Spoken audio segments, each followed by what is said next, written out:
રાધે રાધે મિત્રો, આજે આપણે વાત કરવી છે આપણા ભારતની, પ્રાચીન ભારતની, વિશ્વની મહાન યુનિવર્સિટીઓમાંની એક નાલંદા વિદ્યાપીઠ. આગળ આપણે તક્ષશિલા વિદ્યાપીઠ વિશે વાત કરી. મારી ઘણા સમયથી વિચાર હતો કે આપ સર્વની સાથે આપણી પ્રાચીન જે 3 વિદ્યાપીઠો હતી એની વાત કરવાની. તો એમાં આ બીજી વિદ્યાપીઠ નાલંદા વિદ્યાપીઠ. મિત્રો, આ નાલંદા વિદ્યાપીઠ હાલ બિહારમાં પટનાથી 90 કિલોમીટર દૂર તે સમયે આવેલી હતી અને આ વિદ્યાપીઠની સ્થાપના ઈસવીસન 5મી સદીમાં ગુપ્ત વંશના શાસકોએ કરેલી અને આ વિદ્યાપીઠ માત્ર શિક્ષણની યુનિવર્સિટી નહોતી પણ એક જ્ઞાનનો મહાસાગર હતો અને વિશ્વ આખામાંથી વિદ્યાર્થીઓ ચાઇના, કોરિયા, જાપાન, મધ્ય એશિયાના દેશોમાંથી વિદ્યાર્થીઓ અહીંયા ભણવા આવતા. 10થી 12 હજાર વિદ્યાર્થીઓ અભ્યાસ કરતા અને તેમને ભણાવવા માટે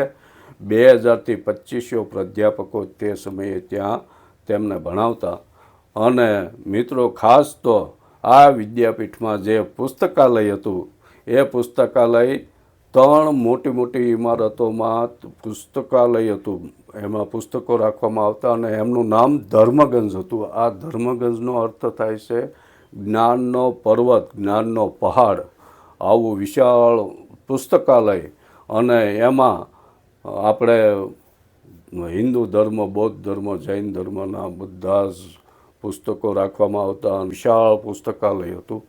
મિત્રો, આપણને દુઃખ એ વાતનું થાય કે આ 5મી સદીમાં બંધાણેલું અને તેમનો રખરખાવ માટે 100થી 200 ગામની મહેસૂલ તેમને આપવામાં આવતી.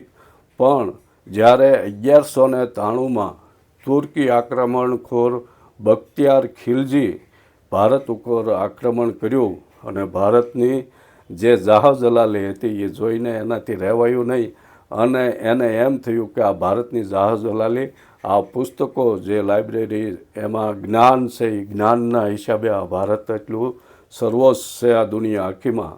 તો એણે એ પુસ્તકાલયને આગ લગાડી દીધી અને એ પુસ્તકાલય ત્યારબાદ 3થી 6 મહિના સુધી આગની જ્વાળાઓમાં સળગતું રહ્યું અને એ બધા વિદ્યાર્થીઓ, પ્રોફેસરો, પ્રાધ્યાપકોને મારી નાખવામાં આવ્યા, લૂંટ ચલાવવામાં આવી અને આ પુસ્તકાલયને આગ લગાડવામાં આવી. મિત્રો, આ વાત સાંભળીને, વાત વાંચીને આપણા રૂવાડા ઊભા થઈ જાય કે ભારતની આવી પ્રાચીન જે જ્ઞાનનો પહાડ હતો એને આ વિદેશી આક્રમણખોરોએ એને આગ લગાડી અને જતા રહ્યા લૂંટીને. આવી નવી વાતો લઈને ફરી મળશું.